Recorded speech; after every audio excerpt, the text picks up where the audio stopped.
All right, and what is going on, everyone? Welcome to the Slaw Sports Show. I'm your host, Cole Noble, aka Slaw. We are here live on this Monday morning, 9 a.m., 9:01 officially now on the clock, on WSOE 89.3 in Elon and Burlington, and live on YouTube at the Slaw Sports Show as well. And we are continuing on. We are getting closer and closer to the start of the NFL Draft. Last week, we were just under a month away. Now we are just a mere weeks away. It's officially on the calendar now that we are into April. The NFL Draft kicks off on April 27th. If you didn't miss, or if you missed last week's episode, on Monday on WSO 89.3, we had our most recent Slaws 2.0 NFL mock draft, and then on Friday we were joined by Matt Laguzza on the show to break down the quarterback prospects. You can find the highlights and clips from that episode and the full episode on YouTube at the Slaw Sports Show, or on the podcast, Apple Podcasts, Google Podcasts, anywhere you get podcast, also at the Slaw Sports Show. And today, here live on the show, in studio, we have Matt Laguzza joining us today. Matt, how is it going, man? It's going great. Nice early morning here on Monday, getting ready to go, and excited to talk about some wide receiver prospects today. Yep, wide receivers today, and this is obviously, outside of quarterbacks, probably the most anticipated episode and most anticipated prospects, because fantasy football managers out there, they want to see the new wide receivers, they want to see the new fits inside of new offenses, a lot of big names at the wide receiver position. But this year, we talked about it a little bit on Friday, not the greatest class in terms of what we've seen the last few years, but still some guys out here who are first round talent. And just comparatively, last 2 years we saw some phenomenal wide receiver classes come through. Justin Jefferson came into the league. Jamar Chase came into the league. The offensive rookie of actually, that was 3 years ago. 3 years ago, If you talk Justin Jefferson, so the last 3 years have been really good. Offensive rookie of the year last year, Garrett Wilson from your New York Jets. Chris Olave, Christian Watson as well, Drake London. So some great wide receivers have come into the league and a lot of first-round talent. What do you think of this class and some of these guys that can, potentially fill up into that expectation set for them the last 3 years? The class still has tons of potential. We've seen what these guys can do. Jaxon Smith-Njigba, Quentin Johnston, Jordan Addison. We've seen that these guys have the potential to be stars in the NFL. It just doesn't have the hype that we've seen over these past 3 years, as you mentioned. There is no big-time guy. Any of these guys can be the first wide receiver off the board. One of these guys could go top 10. The first guy could also go in the 20s. We really don't know what it is. There's no one that just jumps off the board and just takes someone and say, we need this guy. This is the guy we need. I feel like it's all going to depend on team needs, what kind of wide receiver they want, because we've seen there are bigger guys, there are smaller guys. Someone has Zay Flowers as their number one, someone has Quentin Johnston as their number one, someone has Jaxon Smith-Njigba. There is no clear-cut 1, 2, 3 in this class, but there's still a lot of depth. So it's going to be exciting to see how many wide receivers go in the first round this year. There could be 5. There could be 3. We don't know. But no, I think it's definitely not as good as the past 3 years, but it still has tons of potential. I think this year, comparatively, honestly shapes out pretty decent to last year in terms of what you're just talking about with no one really is that number one. Yep. Last year we had Garrett Wilson, Jameson Williams, Drake London, Chris Olave, Traylon Burks, and Jahan Dotson all go in the first round, and there wasn't a single person who may have had the same rankings as someone else with those, six guys that went into the first round. No one ranked them, ranked those top 6 the same. Yep. And I think that's the same way this year. You talked about you have Zay Flowers as your top wide receiver. Some people have Jaxon Smith-Njigba as their top wide receiver. Mm-hmm. Some people like a bigger bodied in Quentin Johnston, a traditional X wide receiver. So like last year, there's not only a lot of variety in where you have them ranked, but the players themselves in terms of what they bring as a wide receiver, because this is a very versatile position. You have a lot of different wide receiver types that you can have. You have, your traditional slot guys. You can have your downfield burners. Christian Watson, Jameson Williams last year. You have your big body possession wide receivers. A lot of, that different variety in this year's class as well to look into. And that's, kind of exciting to see coming to the league. No, for sure. And I think the main difference is last year we talked about those 6 guys. We were like, all right, we don't know which is going to go first, but these guys are all first-round wide receivers. This year, these guys are so different. The question is, are they going to go in the first round? That's the big difference here, and I think this class could be just as good as we've seen in the last 3 years. Just depends on the situation, and, I mean, these guys could just end up being underrated. A lot of these guys could end up going second round and have a chip on their shoulder, so we'll see what happens. All right, so Matt, first up, the wide receiver we're going to talk about first. He's my wide receiver 1. I know you talked about you have Flowers as your guy, but a guy who comes from an absolute farm system in college football out of Ohio State. We're going to talk about Jaxon Smith-Njigba. And, I mean, some of the wide receivers who, I mean, I talk about the farm system that have come out of Ohio State. I mean, I talked about last year Garrett Wilson, Chris Olave, come out of it, Jameson Williams as well, I believe, also out of Ohio State. You go longer, I mean, Michael Thomas as well. And there's still some more out there. But it seems like they're wide receiver U. And even next year, Marvin Harrison Jr. coming out as well. But the guy this year that's coming out is going to be Jaxon Smith-Njigba, the first guy we talk about on the board today. And he, pretty much a lost season in 2022. Yep. So a lot of what we're going to be talking about is what we saw in 2021 with Olave, with Garrett Wilson on that offense. But an outstanding route runner, separator, to off the charts, and he's actually really intelligent compared to some of the other wide receivers that have come through there, and just continues to always do the right things. His hands, exceptional hands, ball skills, focus at the catch point. Doesn't have the top end speed, no, and also doesn't have the move around the formation versatility. He was a slot weapon, primarily in the slot at Ohio State. It was where they mainly used that guy within their offense, and pretty much where he's going to stick once you get into the NFL. Yeah, I mean, Jaxon Smith-Njigba, he's got the potential to be the best out of the 3 wide receivers that you mentioned so far with Chris Olave and Garrett Wilson. He's got tremendous potential. It just, an NFL team needs to be able to unlock it and use him in the right way. As you mentioned, he's pretty much primarily a slot guy. I'm sure with his size and his ability, he could convert to an outside guy, but I think if you're an NFL team, you're drafting him to be a slot receiver. That's what you have to do. And, I mean, that's one of the questions. Where is he going to get drafted because of that? Do you want to be locked into just that slot receiver? But as you mentioned, 2022, pretty much a lost season. So we're going to 2021. We were talking about this before the show. His last 5 games of 2021, he averaged 192 receiving yards a game. That kind of explosive ability is absolutely insane. He had 321 yards in a single game in 2021. So that's the kind of guy that you're getting. You're getting a big physical receiver who, as you mentioned, doesn't have top line speed, but still can get up there and extremely athletic, great on the deep balls. He's a special player. So some stats for it. 88% of his routes came out of the slot. Yep. During his time at Ohio State. That's a high percentage. And, I mean, they did, move him around a lot of pre-snap stuff, so it's not just like he was, solely, sit in the slot and go with it. But also, like, we talk about a slot guy. We're not talking about, a small, a Randall Cobb and there's a player like that, who is that type of slot receiver in this draft that we'll talk about later, but he's more of the Jacoby Myers, Julian Edelman-esque wide receiver, like a slot receiver where he can still make a big play if he needs to. He's not just, move the chains type of slot receiver.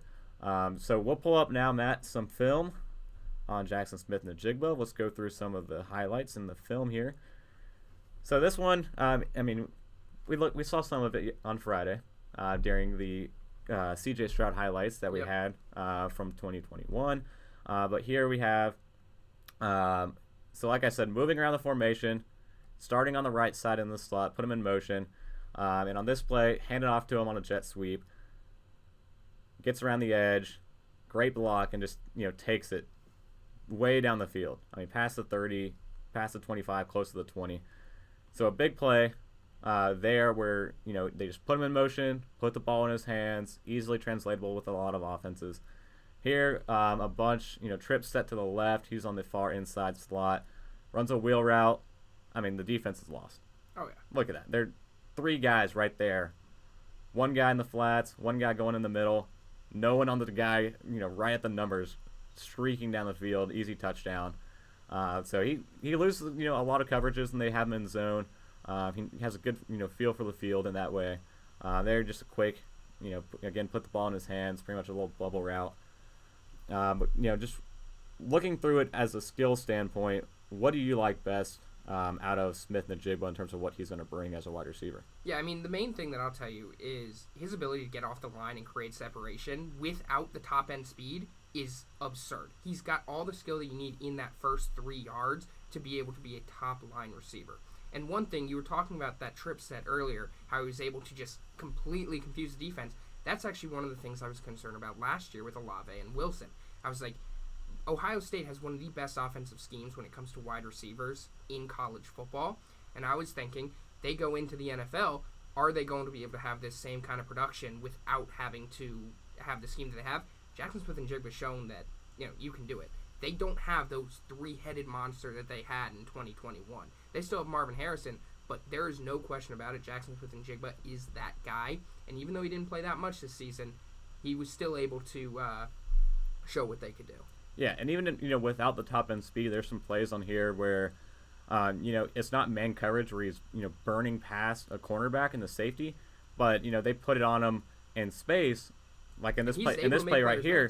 Yeah, he can make turn a 15-yard route into a 40-yard play after the catch with his legs. But a lot of it though is manufactured touches. Getting it to him quick in the quick passing game. Whether it's a quick out. That one, a drag across the field with a bootleg, but some screens as well. Just the manufactured touches in space, getting him the ball, and then letting him make something happen after the catch. Not really the deep downfield runner and type of receiver, but a lot of teams do like this, and want to add this into their offense. I think especially the Green Bay Packers, and even the New England Patriots, who lost, a similar type of receiver in Jacoby Myers, like I talked about. They love that type. Julian Edelman. Yep. Those are the two comparisons I gave for them. Yep. Both two former Patriots players. But I mean, the Packers, they had their deep downfield guy in Christian Watson. They have, their possession guy in Romeo Doubs. Jaxon Smith-Njigba could make sense with the 15th overall pick. I was going to say, there's a lot of teams between 10 and 20 that would love to have Jaxon Smith-Njigba. I think it's all going to depend on who's available at that spot because, as you mentioned, the Packers, there are a few positions of need there. I mean, even the New York Jets, they could do it. What they need. They need an offensive lineman.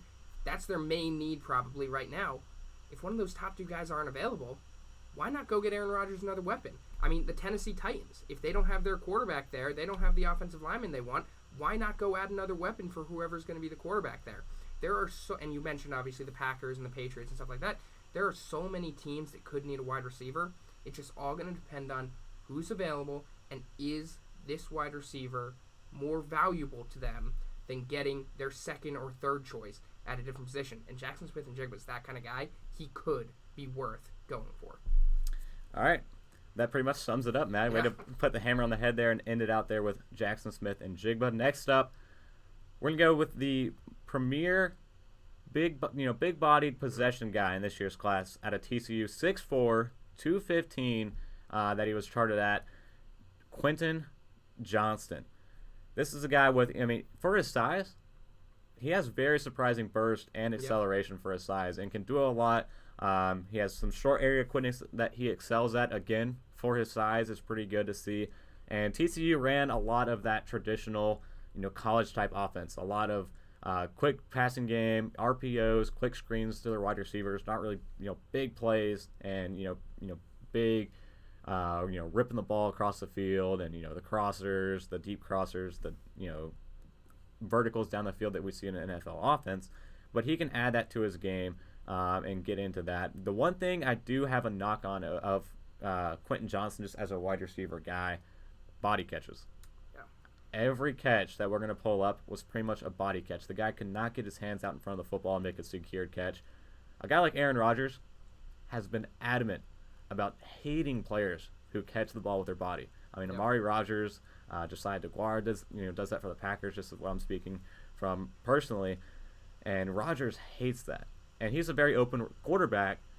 Other NFL quarterbacks probably feel the same way. So that is something that Johnston has to fix going into this next level, is the body catches. But there's still a lot to like about what this guy brings and what he showcased at TCU. Yeah, I was going to say, I mean, body catch is one thing. The second thing that I would say, I know we're talking about weaknesses right now real early in this, but his ability to make contested catches. He is supposed to be the premier big man in this in this class of wide receiver. He just doesn't have it. Mm-hmm. I mean, you are, 6'2", or 6'3", 208. I expect you to be able to go up and make a contested catch. There's a reason he's my wide receiver 3 or 4 in this class right now, and got the other guys over him. His main job is going to be able to get up and make contested catches. He can't do that. So that's a little bit of a concern for me.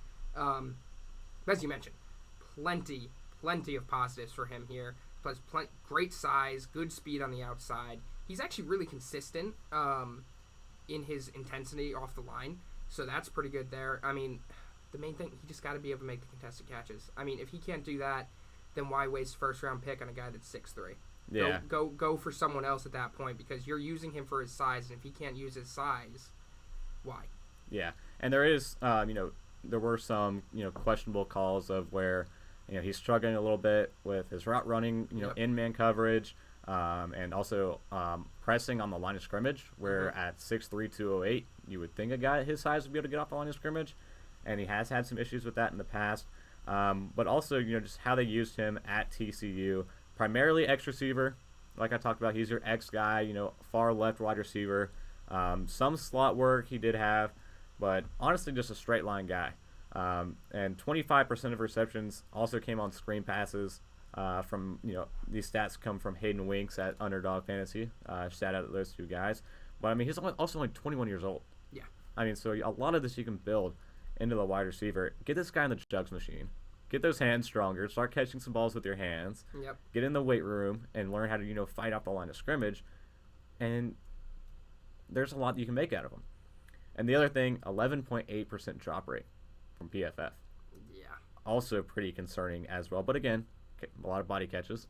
I think there's a lot more questions than answers when it comes to Quentin Johnston. Because you're looking at this guy, and 6'3", 208, we're going to keep mentioning this. He's supposed to contested catches, be a menace in the middle of the field, breaking tackles, getting off the line, catching touchdowns, red zone. Only caught 6 of Max Duggan's 32 touchdown passes this past season. That is very concerning from a national championship team. Your number one wide receiver should have a little more production in the red zone. So there's no question that he has the potential to be the number one receiver in this class when it's all said and done. But there are a lot more questions than answers, and people are going to have to take a shot in the dark here and hope that he's going to be able to transform his game, make these they're small changes. You make these small changes and things completely change for him, but you're going to have to take a shot in the dark here if you're going to take him over any of these other guys. Yeah. So the comp I like that also Hayden Winks had and mentioned was Martavius Bryant, who coming into the league, 6'4", 210, so 6'3", 208, pretty similar.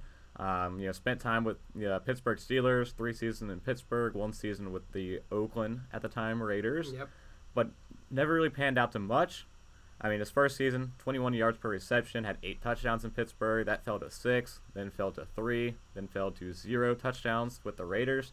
So a quick burnout, but still a traditional X wide receiver. That's the type of a comparison that we're going to see from Quentin Johnston. But now we'll pull up, there we go. Now we'll pull up the film on Quentin Johnston from TCU of what they were able to use out of him. So again, a lot of these plays on the left side of the line of scrimmage, far left, X wide receiver, and also a lot of middle of the field work that Quentin Johnston did. So not a lot. A couple screens here and there, but I want to see once we start getting to like the straight, down the field. There's a big play. Yeah. Gee, he's still going. yeah, the down the field balls, that's where I've got a little bit of concern for him, because we've seen he's able to create a little bit of separation, get in the middle of the field, and make the catch.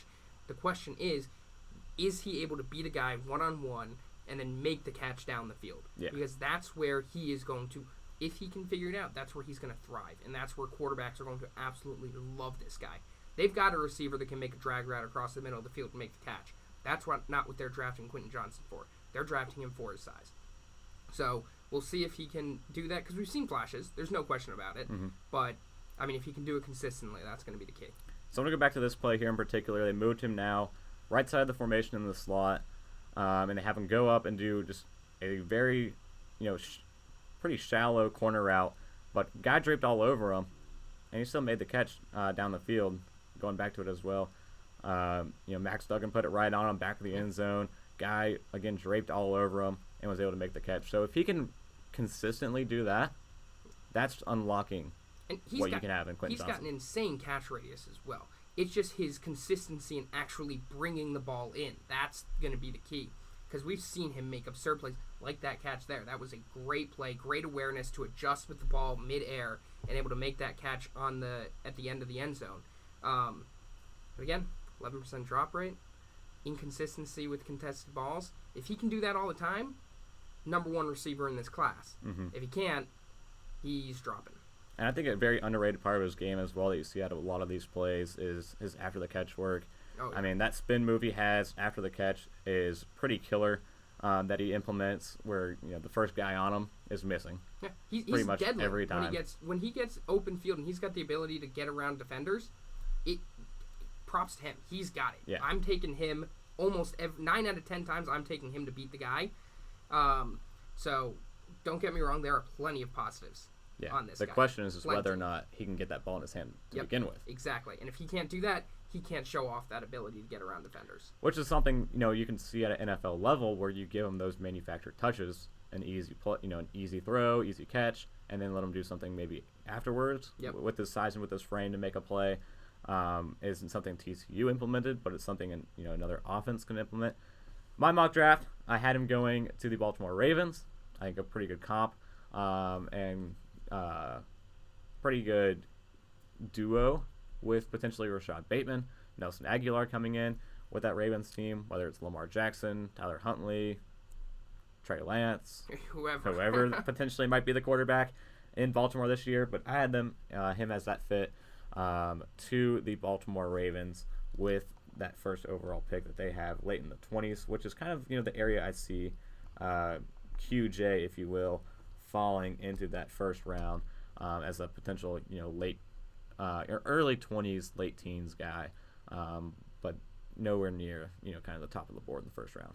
Yeah, I mean, I think that's pretty much what it is. The ceiling is probably 13, 14, I would say, is the ceiling for him in the draft. I mean, he could drop as far as 31. I think he's going to get in the first round, because I think there are going to be teams that are going to draft wide receivers here. I think Jaxon Smith-Njigba is going to get drafted. I think Jordan Addison. I think Zay Flowers. I think these guys are going to go first round. And I think there's going to be at least 4 guys out of there, and he will be that 4th guy at least. But, I agree with that. Late teens, early 20s is probably where he's going to fall. All right, so next up on our list and on our agenda that we will be discussing today is going to be Jordan Addison. You just hit on him a little bit. Pittsburgh. He was a guy who, I believe at Pittsburgh, won the Biletnikoff Award, if I'm not mistaken. Yep. Nation's best wide receiver. At Pittsburgh with Kenny Pickett in that offense, then transfers over this year to USC with Caleb Williams, and had a pretty decent year. And honestly, USC and Lincoln Riley unlocked a lot more in his game than Pittsburgh did. I mean, you look at the stats in 2021, 68% in the slot. At USC during his time, 76% on the outside. A lot of range of routes that he was able to run, slants, crossers, outs, deep balls, and also some of the best hands in this year's class. Oh, yeah. Only dropped 2 passes out of 62 balls in his entire college career.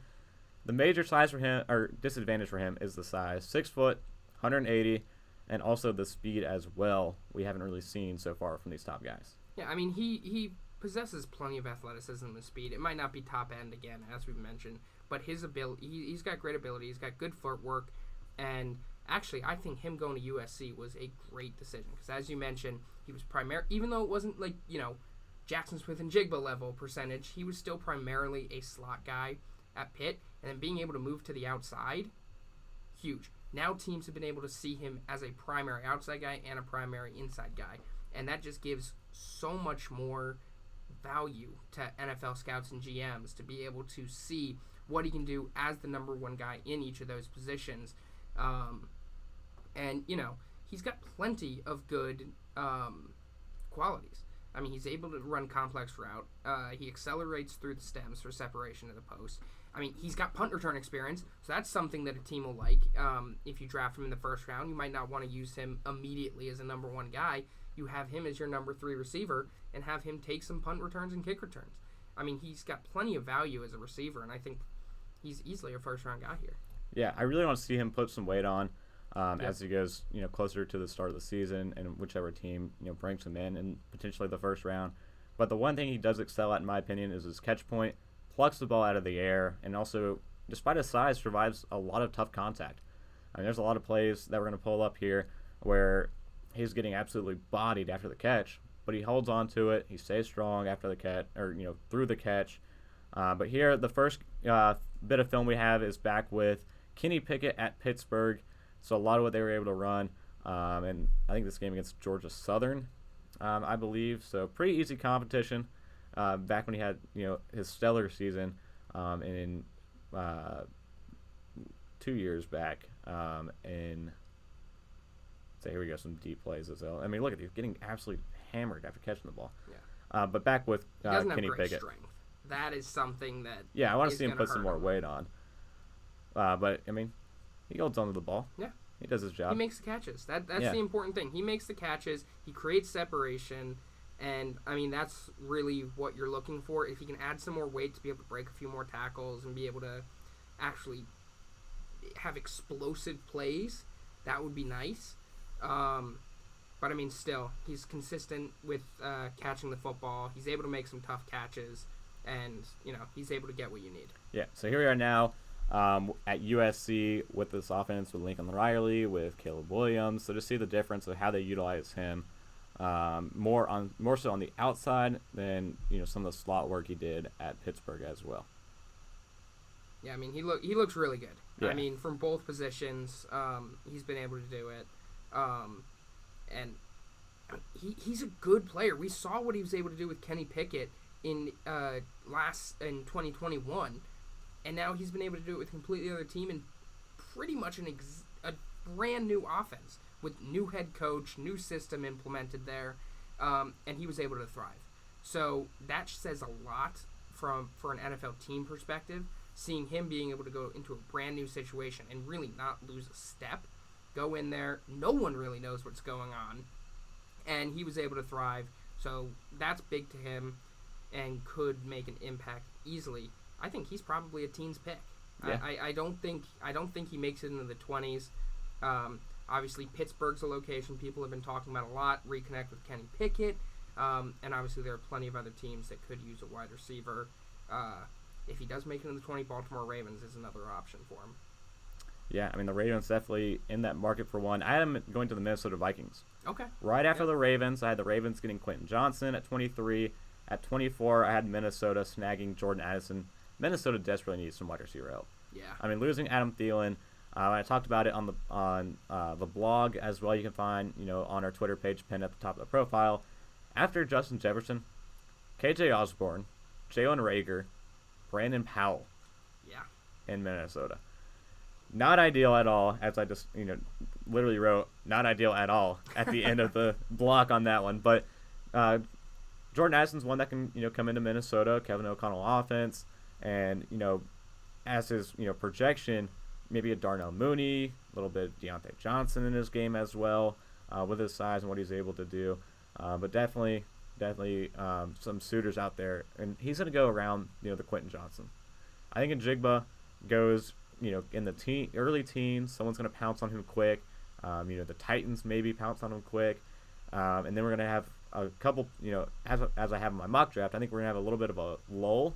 Yep. And then people are going to start jumping back on these guys really quick toward the end of the first round. So Addison's going to fall within that range as well. There could easily be 3 or 4, maybe even 5 wide receivers picked post 20 in this first round. Half of the last 11 picks. So definitely look for that. Because, yeah, I agree. I mean, Jaxon Smith-Njigba so far is really the only one that I could see being a top 15 pick in this class. Skill-wise, as you know, wide receiver Zay Flowers is my number one guy. But when you're looking at what you want in a wide receiver that's a top 15 pick, you want a number one receiver. Zay Flowers might not fit that mold. But, yeah, plenty. There's going to be a lot of receivers going late in this first round. All right. Well, we're going to take a quick break here on the Slaw Sports Show, and we come back, we're going to hit on your guy, Matt. Right off the bat, after the break, we will have Zay Flowers out of Boston College. So stay tuned. We'll be right back here on the Slaw Sports Show.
All right, and we are back here now on the Slaw Sports Show. Quick little break there, but continuing on like nothing else happened with the wide receiver breakdowns, wide receiver projections, bringing back in Matt Laguzza in studio.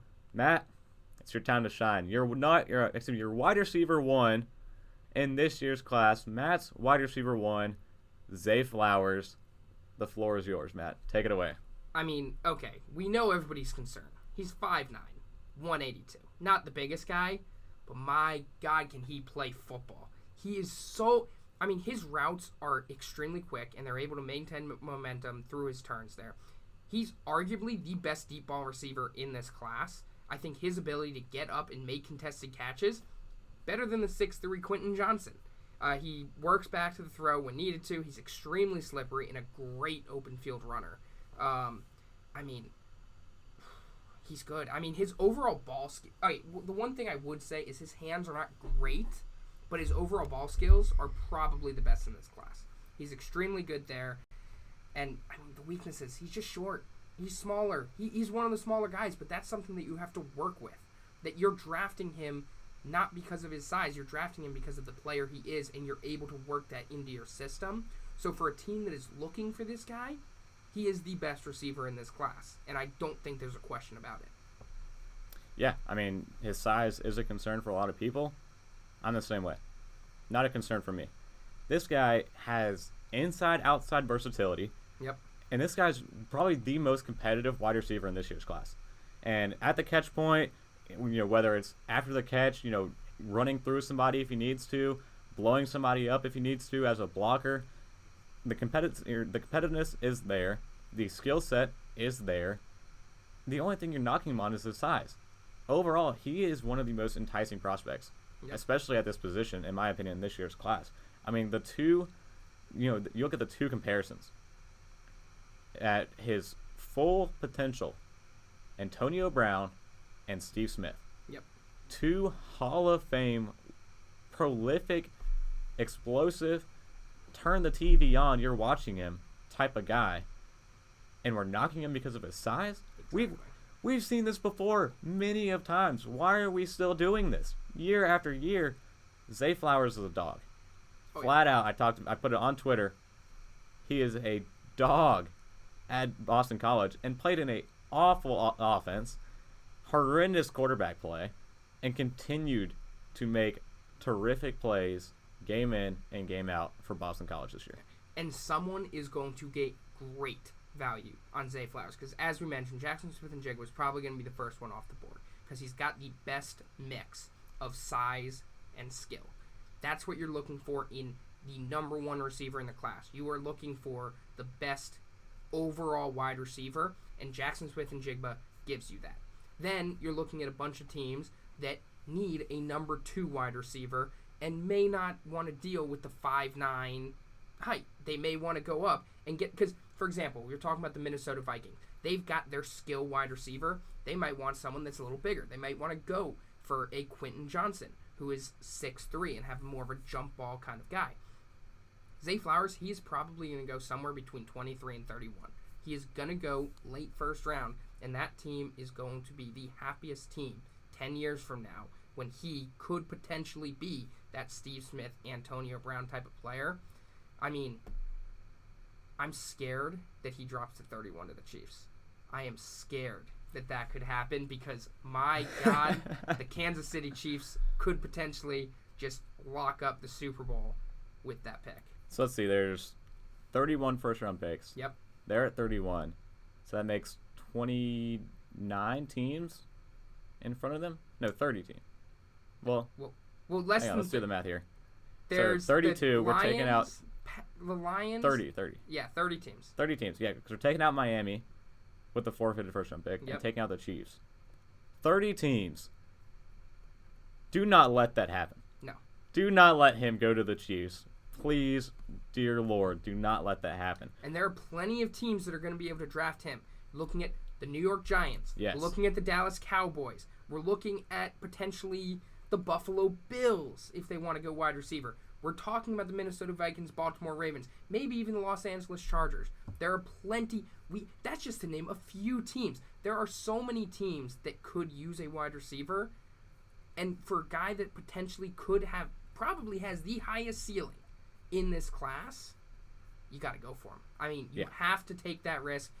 Once you get down to 20, it's about trying to find the gems in the first round, and he is potentially one of those gems. So you talked about a team in particular where I had Zay Flowers falling in not only my first mock draft, but my second one in New York. That's where I have him in my last one, yep. With the Giants, a team that seems like they're going to run it back after a 9-7-1 season where they got a playoff berth, won a playoff game, got Daniel Jones a lot of money because of it, but ran it back with that same team pretty much where I don't know if that was the right call. You know, you bring back, extend Daniel Jones, you tag Saquon Barkley, you re-sign Darius Slayton, you re-sign Sterling Shepard, you re-sign Isaiah Hodgins, you bring in Paris Campbell, and the big one here, trading for Darren Waller, was the only big addition this team has really made this offseason.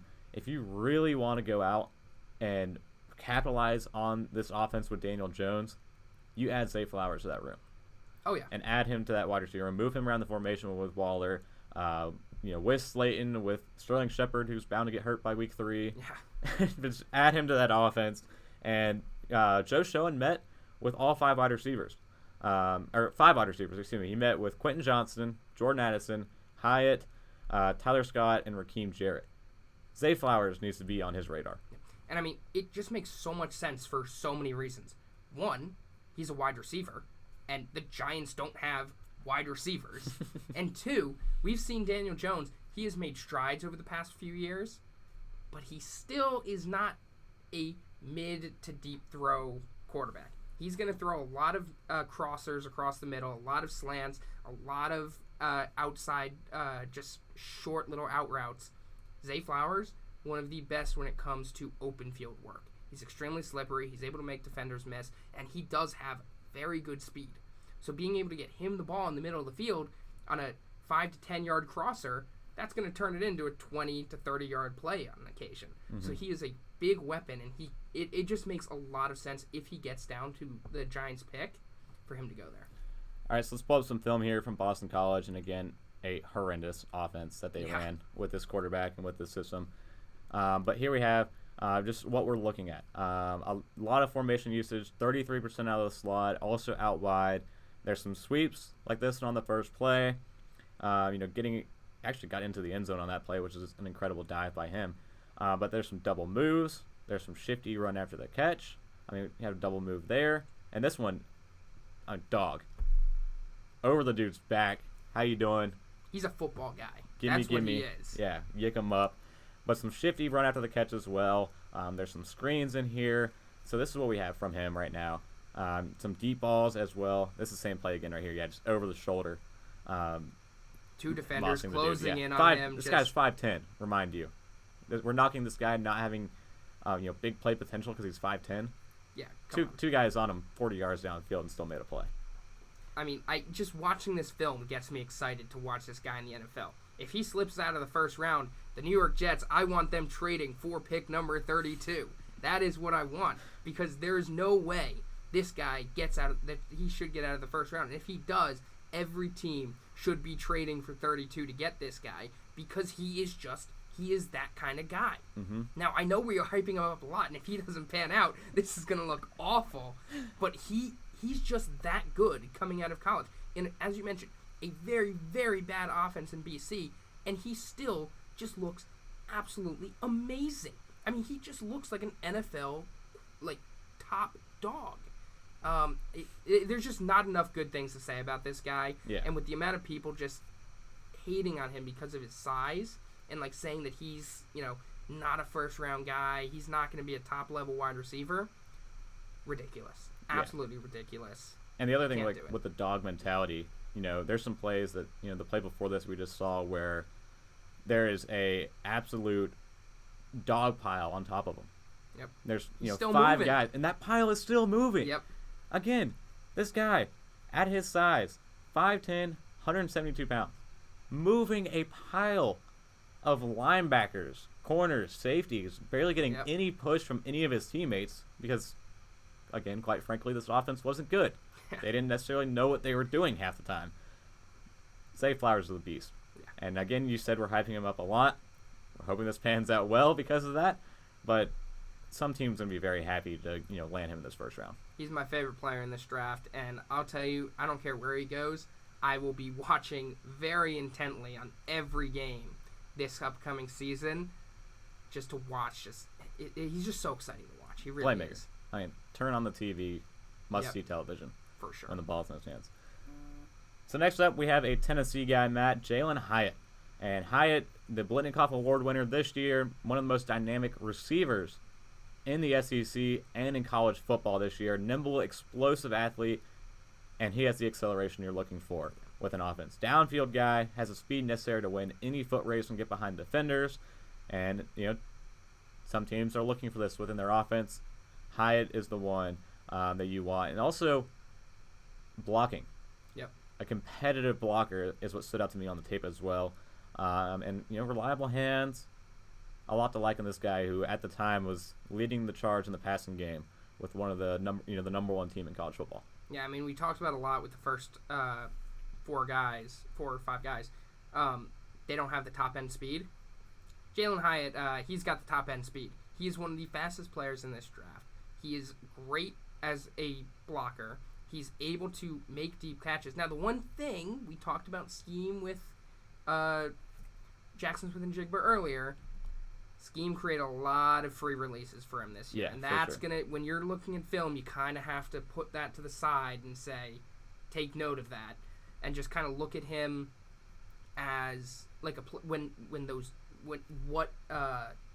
how that affects him as a player. But, I mean, he's extremely physical for his size. He's got good deep ball awareness. He's able to adjust to catches midair. I mean, he's a good player. And there's no question he could sneak into this first round. I think from Jalin Hyatt on, I think these guys are more early second round projections with the ability to get in. For example, if we do see a big surge of wide receivers in the middle of the first round and a team wants to trade up to get in and make sure they get him, if this is the guy they want, he could go first round. But I think as of right now, he's probably in the 30s, I would say, for pick-wise. I would say somewhere around there. There's no question, first-round ability. Yeah, for sure. And the comp I have for him is Will Fuller. Okay. I think a big play guy. He's not going to be the guy you in the NFL really adjust for on defense and plan for on defense, but still a guy where if you're not paying attention, I mean, a guy whose nickname is Flash on Pro Football Reference. Will Fuller, he's taken the tops off some teams before and made some big plays. Out there right now, no one signed him for a while. He's quietly out there in free agency. Maybe they're looking at his up and coming successor in Jalin Hyatt. But 6'1", 184 was Will Fuller. I have Jalin Hyatt down as 6 foot 180. Similar body type in comparison, and I think he's going to make the big 15, 20 yard completions down the field that he was able to do, and then we'll pull up here from Tennessee within this offense. Yeah, I mean, he's definitely a credible wide receiver, too, in the NFL. I don't think he has the ceiling to be a wide receiver number one, but top-end wide receiver number two, no question about it. He's got that top-end speed. He's able to create space, and, I mean, he's able to make the big play. We saw 15 touchdowns this season at Tennessee. No matter what the scheme did for him, 15 touchdowns is impressive. No matter where you are, no matter who your quarterback is, he is a great player, and someone is going to be very happy when they get him on draft night. Mm-hmm. So, I mean, and he's also extremely versatile. You don't need to just throw him deep balls, but he can get pitches, and, I mean, he's good. I mean, you can really scheme around him and try to figure out different ways to use him. He's an exciting player. He really is. Yeah. And, again, like what we're seeing here, 12% of his receptions on pre-snap, it's considerable, not a lot. No, yeah. But they did move him around a lot on the formation, some slot, some Z work, but mainly served as this deep wide receiver. Yeah. His route tree is a little limited, I will say. I mean, that's the only thing. Like, you can use him in different run packages. You can move him across the line of scrimmage. You can run some screens and different things like that, but you're going to have to develop that route tree a little bit in the NFL if you want him to reach his full potential. But even if you don't, he's still going to serve his purpose in the NFL. Yeah. He's going to score a lot of touchdowns. He's going to beat a lot of corners, and that's what you're drafting him for. Yeah. Again, he's not going to be your number one wide receiver. Mm-hmm. He doesn't have your traits to live up to being your number one wide receiver, but he can be, like you said, easily your wide receiver too within an offense, where he does his job and he does his job very well. And we've seen players like this sneak into the first round before, where a team is looking for that particular need within their offense, and they find a guy that fits it. That is where he can sneak into the back end of this first round and move in to this team. And, the more complete wide receiver of this offense was Cedric Tillman, who we'll maybe highlight on toward the end if we have some time within that offense. But the deep play guy, where if the need's there within your team, he's the guy you're going to go after. So next up, we have our last and final wide receiver that we're going to film study on today and pull some film up today out of UNC in Josh Downs. And this one is your more stereotypical productive slot weapon. Yep. Your Hunter Renfrow, your Randall Cobb within your offense, a crafty, sudden route running wide receiver who's going to move the chain on a short yardage third down situation. And also has some contested catch ability. 72% of his contested catch targets he caught. Yep. So he can do his job where he attacks the middle of the field and makes a catch when you need him to.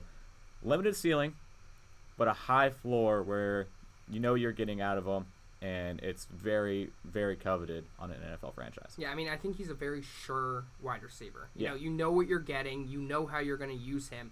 And I think that what's going to push him up draft boards is his ability on special teams. You're going to be looking at guys, you're going to look at Cedric Tillman, you're going to look at Josh Downs, you're going to look at Jalin Hyatt, you're going to be looking at these guys.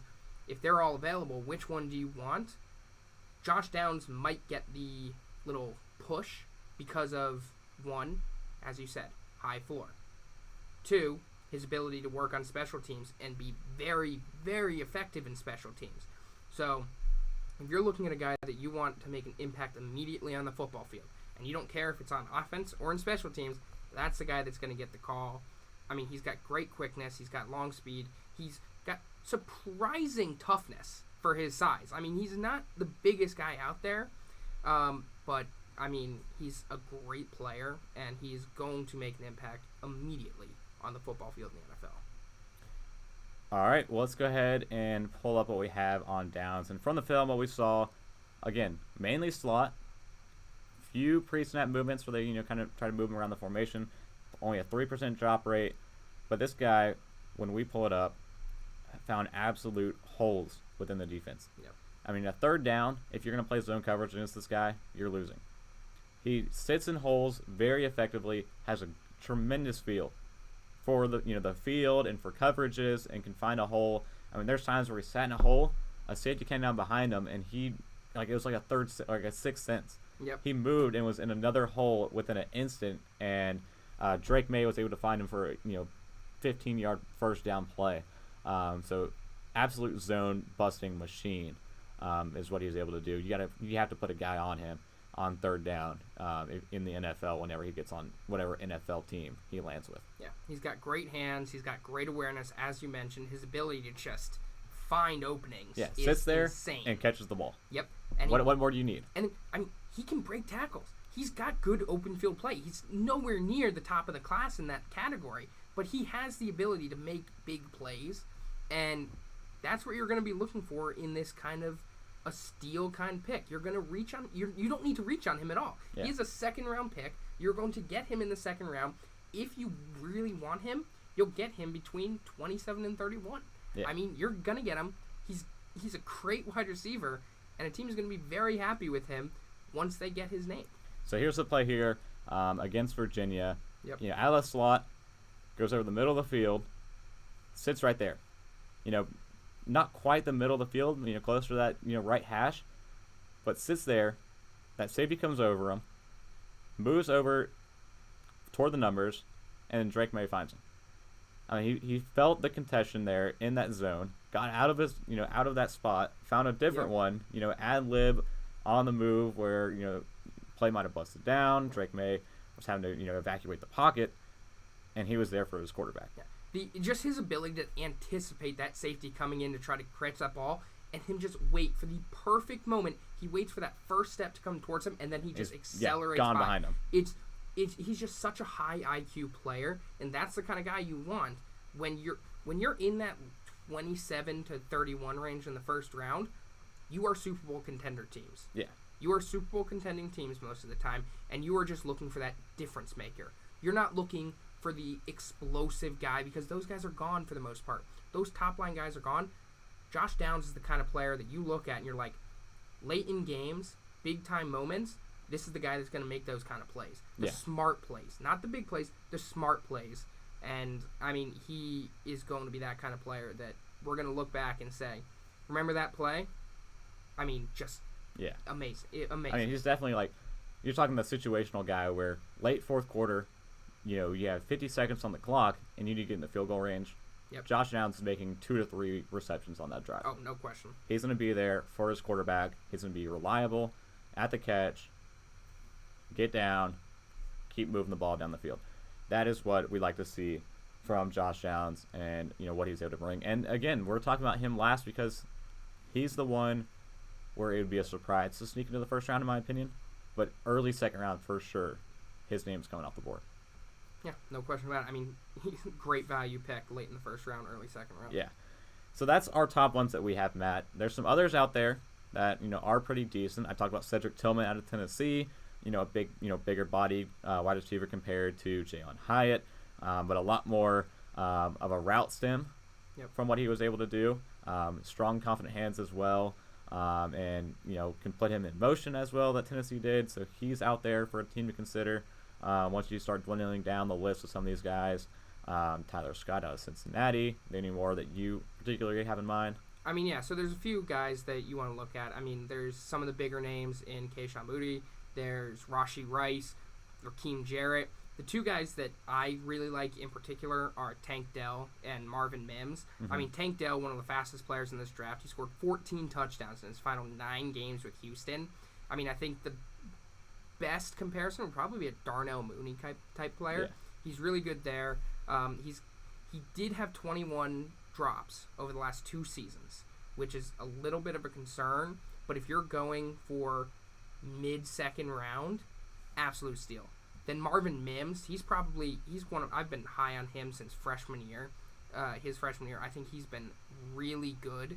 Again, on the shorter side, 5'11", 183, but his ability to just adjust the balls in the air and make the tough catches, great catch radius. He can line up anywhere on the field, inside, outside.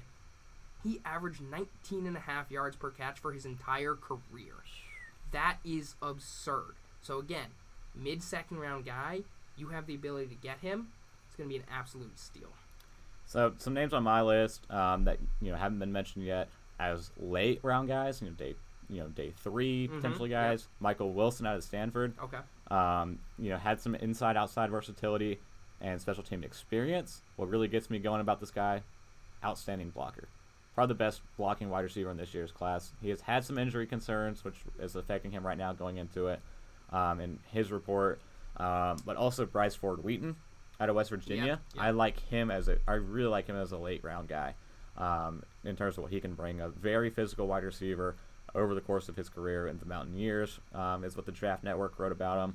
The skill set was there. Nose for the end zone and nose for explosive plays were some of his top reasons to buy in that this report had.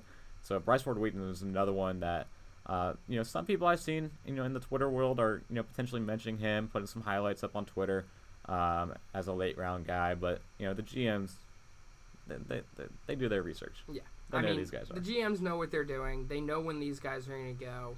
And we talked about this with the quarterbacks. There was a good amount of value there. There has been great value in previous years of that position. But when it comes to wide receiver, so many talented wide receivers that you can get after day one. Yeah. So many. A lot. Hey, the Green Bay Packers. They haven't drafted a good wide receiver in first round in forever. You guys get them all after the first round. So, there are so many quality players that people kind of disregard. But once they get into the league, they can make their difference. And I think there's plenty of value after the guys that we talked about today. Yeah, for sure. Well, Matt, that's the wide receivers wrapped up on a bow. So that's 2 positions down. Yep. And we're chugging along. I'm thinking late this week we'll come back on YouTube at the Slaw Sports Show. If you're wanting to join, we can talk a short episode on the 2 running backs. Great. Potentially being first round picks. Maybe throw some highlights or not some highlights, but maybe throw some praise at some other ones on the list that watch out for as later round guys at the running back position. But as for next week on the show, we'll do tight ends. Okay. So a lot of exciting positions there. The big guys of the real intrigue of this year's class, the tight end group. So we'll save that one for when we're back here on WSOE on Monday, and then keep chugging along, Matt. It's the 3rd. We have, quick math, 24 days. We're getting there. Just over Best 3 day of the year, weeks almost here. until draft day. So that's all we have for today. Thank you again, Matt, for joining in studio. Thank you, sir. Always good to be here. Great to have you in studio this time. That is all the time we have. So thank you all for joining. Thank you all for stopping by. If you missed any part of today's episode, it will be posted on the podcast at the Slaw Sports Show, and find highlights of the show will be posted as well on the YouTube channel for quick and easy analysis and breakdowns. If you want to look at a prospect in particular, we're going to have a tape of each one posting throughout the week of these top 6 guys we talked about today. But getting closer and closer to draft day. So thank you all for stopping by. Thank you all for tuning in, whether it was on WSOE 89.3. Those of you driving on your busy Monday, have fun with the rest of your Monday. Great start to the week ahead. But until next time, that is all we have.